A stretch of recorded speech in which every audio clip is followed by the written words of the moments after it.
Limpopo Legislature Speaker Dr. Makoma Makhurupetje has reportedly flouted Treasury guidelines with the procurement of 2 luxury German cars. City Press is reporting that she spent over 6 million rand on the vehicles, despite a 1.2 million rand limit that was prescribed by Treasury. The Speaker joins me now for a conversation on this. Madam Speaker, good evening to you and thank you very much for your time. Over 6 million rand of taxpayers' monies spent on luxury vehicles. At least that's the claim by City Press newspaper. What's your response to that article? My response is the report is malicious, it's misleading, and it's very disturbing. It's very disturbing because since I've been the Speaker, the journalist, I'm not sure what is it that is looking on me as a person, because all the time he's trying very hard to attack me, my personal person and my credibility. I don't understand why. And I'm happy now that the Secretary of the Legislature has written a formal letter to the editor. Because when he raised the questions, the administration responded to his questions. And he could not even prove what he's saying because it's a lie. The Speaker has never demanded any second car. Why should I demand a second car? Because in the first place, I arrived in the legislature. There was an X5 that was used by the former Speaker. I was using it. That car, as I speak, it's sitting at 188 mileage. And that car is still there. I'm still using it as a reliever, as and when there is no any other vehicle. The car that they're talking about, I've never seen it myself personally. But when I was told that there was a car that was bought, I inquired what was the issue. And I discovered that the issue was the legislature has got a responsibility. We've got 64 members of the legislature. And as the 54 members of the legislature, some have got different portfolios. I'm the Speaker, there's chair of chairs, there's deputy chair of chairs, there's other portfolios in terms of the chairpersons of committee. They're traveling to different places all the time. So they normally have pool cars, including the 10-seaters that they normally use as and when they do the oversight job. So administration just said to me, they were working on making sure that they are capacitating their fleet unit to make sure that they're able to transport members. That the car was for the Speaker, it's a shock to me. I'm still shocked. And that we have spent 6.5 million, it's a lie. I don't think the journalists can prove that we spent that 6.5 million. All right. So when you say that as far as you, the Speaker, are concerned, there is no car that has been procured on your behalf, are you aware of any car that has been bought for your deputy? There is no new car for the deputy. When we arrived, Toli, we arrived there in June. We found that because both the car that was used by the Speaker has reached the limit of 150,000. That is the minimum mileage that it's within the motor plan. Both the deputy speaker's car that was there had an accident just a week before there was an official opening. So when we arrived, they told us that there was already a process that anyway this car were outside the motor plan from immediately in April, and they've budgeted to buy new cars for the Speaker. But they delayed the procurement because they wanted to check whether whoever comes, they must be able to consult. And that I can tell you that both of us, myself and the Deputy Speaker, we were consulted. That's why the first vehicles were bought.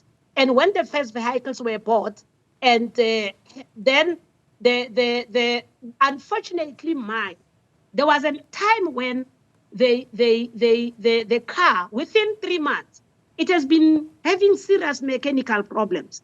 And I had to call the fleet manager and the staff to say, why is this car less than 3 months having these mechanical problems that even after service, they still have brakes problem? What are the issues? I need the report. And I said to them, my understanding, if I buy a car myself and that car within 3 months has got technical problems, you must return it back and get a new one. Or the service provider must be able to deal with the mechanical problems. That is the issue I've raised. But that there was an issue that I gave an instruction to buy a new car. It's a lie. And even the deputy speaker doesn't have a new car. But the other thing is, I just want to correct that. You'll remember that as legislatures, we're not governed by the PFMA.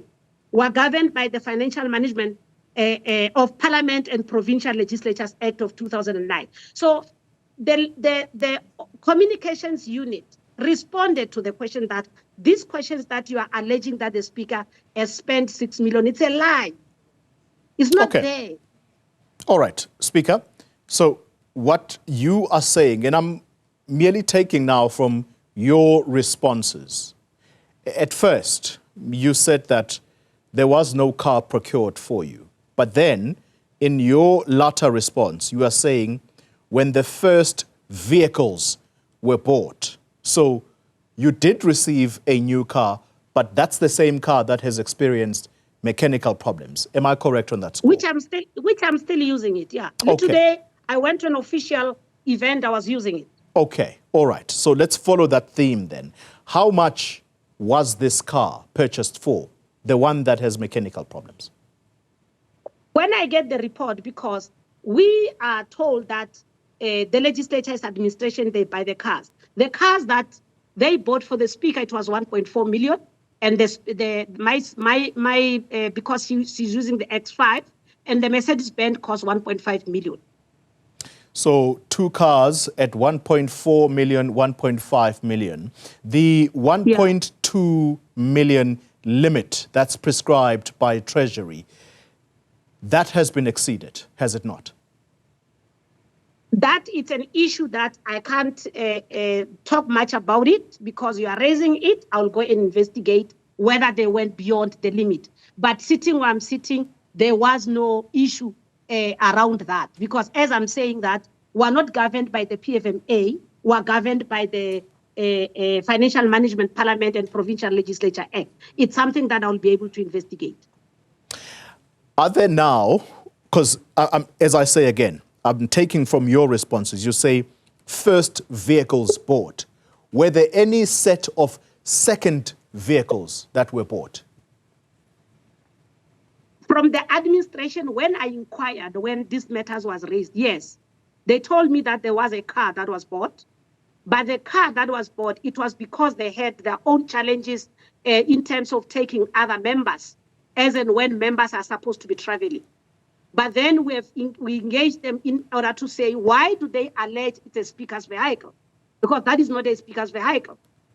And we need to understand that if indeed that car was bought for members, or that car was bought as a pool car in the legislature, but there was no instruction or any other thing that suggests that car was bought to be utilized by the speaker. And that's why I'm saying it's a lie, because even when you count the monies I've spoken to you, is far below the 6.5 million that has been alleged. So at what cost is this car, the one that you say you are going to inquire about? At what cost is it? And do you know what make car it is? I don't know. I've never seen it. It's now that I've written to the Secretary of the Legislature that he must be able to give me the full report and why was suggested that this car was bought for the speaker. So that is what I'm waiting for the report. And I can assure you that if there is anything, because in the legislature, maybe something that I need to indicate to you, the reason why there are some of the things that are always in the papers which are lies is because that people who are really peddling lies. Because as we speak, when we arrived there, we found that there are hawks, that there was a case that was opened somewhere in 2003, January. That case was abandoned. And when we came in, the hawks wanted to proceed, and I gave them the go-ahead to proceed. And secondly, we're in a process of forensic audit because there were some things that did not go right. The CFO had to run away. We don't know why he resigned immediately. We had someone in the finance office as well who has been suspended. You have got someone in the IT section that was dealing with some contracts of Vodacom and others who have been sick since January. So those kind of forensic investigations that are done, obviously there will be officials that will feel maybe in the process they might found wanting. And I can tell you, we are going to follow each and everything, even on this matter of the car, if the secretary has misled me, I'm going to take action against him because I cannot accept to be misled. So when you say you're going to take action against the secretary, what kind of action can be expected by members of the public? I can't preempt because I'm still waiting for his report. But I want him to explain to me why there was this assumption or this perception that this car has been bought for the speakership, because that was misleading on its own. All right, as we end the conversation, Speaker, South Africans sitting at home and are listening to this, on the one hand, if indeed what you are telling us is correct, I suppose they will say, but why would a journalist go out of his way to rubbish the name of the speaker in this way? But let me ask you this question. The amounts that you have mentioned, so the one car, it cost the state 1.4 million. The other car, which belongs to the deputy speaker, it cost taxpayers 1.5 million.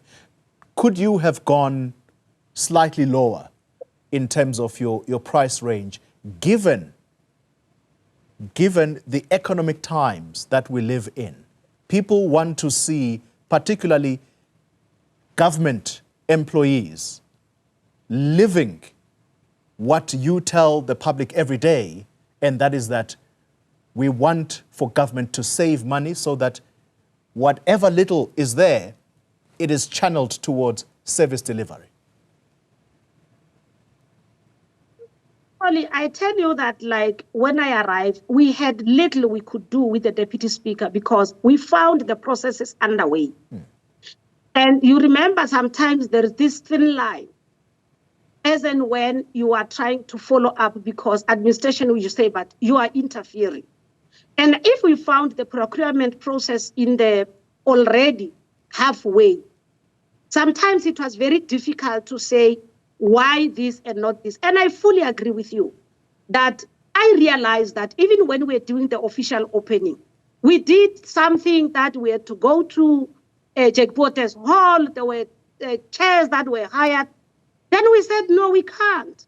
With these times, when things are not good, that's why this year you have seen we've gone to the legislature to cut costs. And obviously, as I'm saying that, if there was any other car that would go, that's why I want this report, because it says now, the administration now are calling us to do more oversight to them, because it looks like as and when we leave them to do their work, while they think we're interfering, but we can't allow them to spend exorbitant amounts of money when we can pay less. I fully agree with you that it says now, it rings a bell that we must be able to say, let's start working closer to the administration to guard against the public purse, because it can't be when there is no money, everybody wants to spend this exorbitant fund. But unfortunately, when we arrived, me and the deputy speaker, there were things that were already in the pipeline and we couldn't interfere because it was like, but we've already done procurement. So why? The only thing we're waiting for was delivery. Why do you want to interfere in that regard? But this, it's a sign. We must do more oversight. We must spend less and be able to ensure that we deliver more service. I fully agree with you on that. Speaker, as we end the conversation, can I hold you to at least one commitment here today? And that is that you come back to us as soon as you've had the conversation with the secretary as regards the car that appears to exist, but you have no knowledge of at the moment. We'll continue the conversation as soon as that happens. When do you think that might be? Give me 14 days at least. All right. Thank you very much. Yeah, give me 14 days and I can be able to come back to you to say, yes, I've investigated. Yes, there was a car. This is how much it was bought for. And this is where I think they add. And as a speaker, as the executive authority, that is where I think I needed to take an action.